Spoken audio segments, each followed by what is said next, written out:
እርግጠኛ ነኝ ብዙዎቻችሁ ይሄንን ቪዲዮ አይታችሁ በቃ የሆነ ፊል አድርጋችሁ አይደል? የምሬን ነው የምላችሁ። እስቲ የምር በደንብ ይዩትና እናንተ ደግሞ እየሞከራችሁት ያለችውን ነገር ኮመንት ላይ እስቲ ያስቀምጡልኝ። በነገራችን ላይ ያሲኖ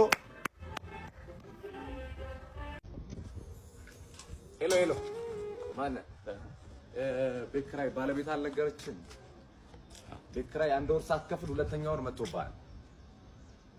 እየሞከርኩኝ ነው ትላለህ እንዴ?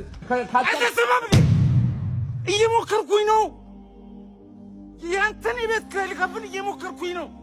የልጆች ትምህርት ቤት ትምህርት ቤት ልከፍል እየሞከርኩኝ ነው። የሚበሉት አጥተው እየሞከርኩኝ ባለቤትን አሟታል። ሰው አይደለ እንዴ? ይኸው ተመልከት። ይሄ የልጆች ጌም የሚጫወቱበት ልሸጥ እየሞከርኩኝ ነው።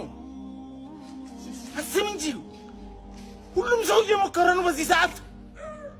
እጁን አጣጥፎ የተቀመጠ ሰው አለ እንዴ? ታገሰኝ በቃ እየሞከርኩኝ ነው።